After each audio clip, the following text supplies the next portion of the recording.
So today it is me, Tony White, the Bass Whisperer.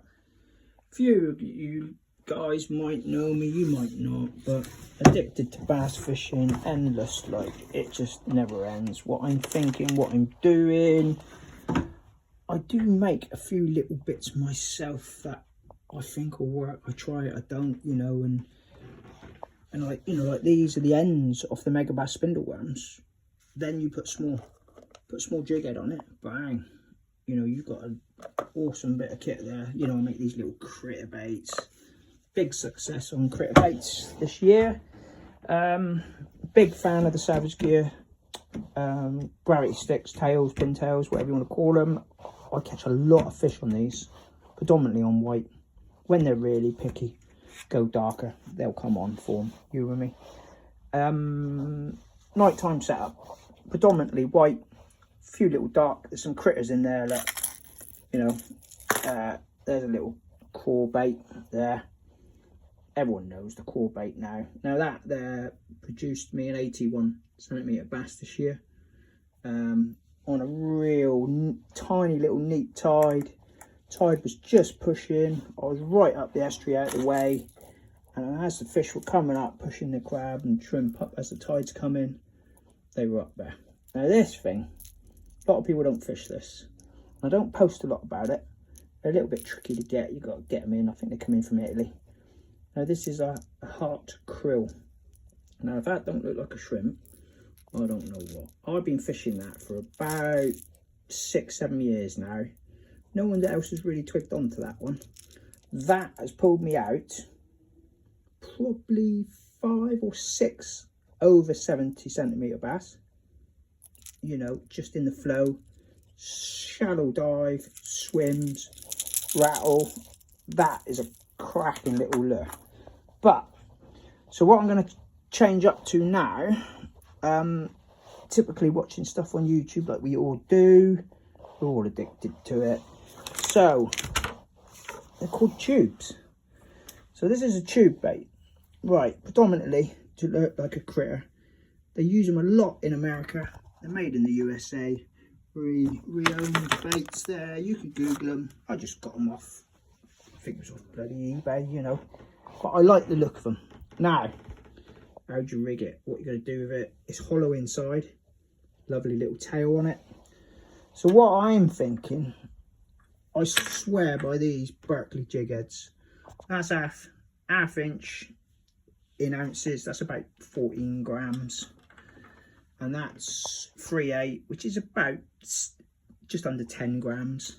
So what I'm going to do, that body is going to get pushed right over there. Hook is going to, look at the length of it, look, it just comes right, doesn't it? And all you're going to do is see that little hook set out the top. So in a minute that'll be totally enclosed in there. And I think it's going to be the way forward.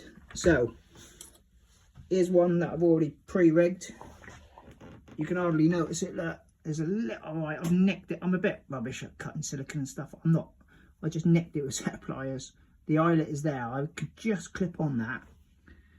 That'll give you the idea, boys. So I think, this could be the new way forward. Everyone raves about the critters. I do love them. I've caught some cracking fish on them. Who was the first to do it? Who did this? Who did that? The boys. Local boys started on them a good couple of years ago. Then everyone jumps on them and everyone knows everything about them. But what I do, I just mooch along all year, changing up. This is a real thing that nobody knows I do. I got a certain section down the river, right? And I do fish through some poes in the river. Real awkward they are. I know the fish are in there. So what I do, when the tide's swinging around the back of the poe, I've angled the hook over the other side so it doesn't come out the top. That's what it normally looks like. And that saves me hooking in that poe every time I go down the bloody estuary and lose 2 or 3 lures around these poes. So that's another little tip for you. Not many people do that. I don't know anyone that does that. I'm not going to claim it's me. I'm an inventor and I'm the best. But I do catch a lot of fish. I enjoy it. I'm hypnotized by it.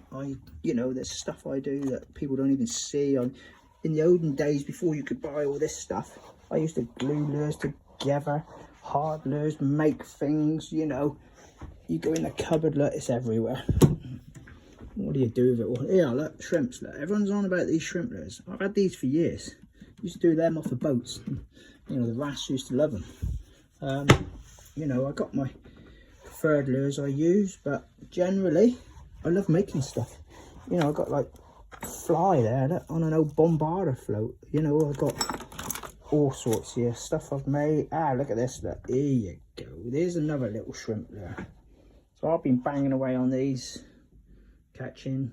Nobody knows I catch on them, but same again, on the bottom. In the winter, on the bottom. This come from an Irish guy, real clever. Tie that on, you know, 2 foot in front of your lure. In the summer, when it's sand eel time, you know, they think your lure's chasing that fish. That will look up your hookups. But yeah, you know, enjoy it, boys. Don't, you know, that was an old bucktail once. It got so beat up, it ripped everything off the end of it. But I will do something with that. I will put some, I don't know, anything on the end of it and see what I can do. I get given loads of lures. Local people come in and give me stuff. If I don't use it, I give it to the local kids. They love it. They love coming in here. I'm not a shop. I'm just me, you know, thinking what can I make next. You know, I've got lures in there from Matt Forrester. He was really nice to let me have some of his lures. They do work predominantly. They do work, you know. But you know, let's start thinking mad things. Let's, you know, put stuff together. Ah, here you go. Look, here's another one I do. I've been doing this for many years. Everyone's like, on the bottom, on the bottom. I've been fishing on the bottom in the winter for years, and that's how I always kept my catch rate up through the winter. In the last 4 or 5 years, you'll notice I always, not always catch. I blanked 3 times this last fortnight, but next week I will catch, and that's just the way it goes. And that's the drug of it. But yeah, look, you know, everyone's saying this here on the bottom. At the end of the day, ain't no different to that on the bottom. You're on the bottom, you know. You can tell that's on the bottom. Look at his head, smashed to hell. The other night, they wouldn't take that at all. Come up in the level of the water on this bad boy, on the top of the water, because they don't sink, hardly sink. You'd have to wait ages for it to get to the bottom. Bang, they were on them. So one thing I've learned, you've got to go top, middle, bottom. If they ain't on the top, go to the middle, and if they ain't on the bottom, go home. But yeah, enjoy it, boys. You know, let's start thinking out the box a little bit. You mark my words, these tubes are going to be the next rage. Hopefully we have some good fishing to come in this next year.